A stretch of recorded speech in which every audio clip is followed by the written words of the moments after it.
महोदय, आपने जिस उत्साह के साथ मेरा स्वागत किया है उसके लिए मैं आपको धन्यवाद देना चाहता हूँ। आपने ठीक ही कहा है कि मेरा यहाँ आना पहली बार नहीं है। मुझे जहाँ तक स्मरण है यह 5वां समय है जब मैं आपके इस सुंदर प्रदेश में आया हूँ। पहल जब 1922 में यहाँ आया था वह एक समय था और आज एक दूसरा ही समय है।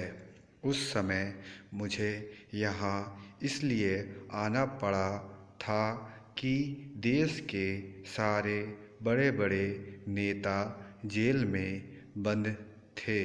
महात्मा गांधी जी भी जेल में थे और प्रायः यहाँ के भी नेता जेल में थे।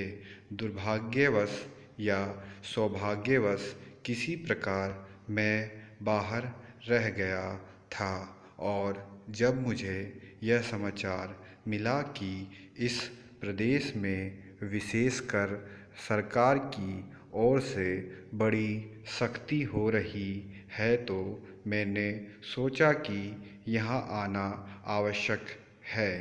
पूज्य मालवीय जी से मैंने इसका जिक्र किया तो वह बड़ी प्रसन्नता के साथ यहाँ आने के लिए तैयार हो गए। यद्यपि उनकी अवस्था उस समय अधिक थी। मैं तो उस समय नवयुवक था। हम दोनों यहाँ आए यह आज से 32 वर्ष पहले की बात है और आपके इस सुंदर प्रदेश का मुझे पहल परिचय मिला। कल जब मैं यहाँ आ रहा था तो मार्ग में मुझे वह जगह दिखलाई गई जहाँ मैं बहुत कठिनता से रात भर बैलगाड़ी पर चलकर किसी प्रकार पहुँचा था। अब तो यहाँ पर कुछ अच्छी सड़कें बन गई हैं और कल मैं यहाँ कई मील दूर से मोटर गाड़ी पर चलकर पहुँचा।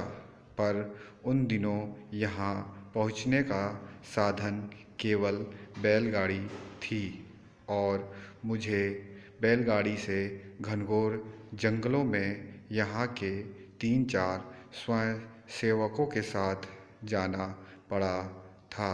जब मैं उन दिनों की तुलना आज से करता हूँ तो मालूम होता है कि इन कुछ वर्षों में कितना अंतर पड़ गया है।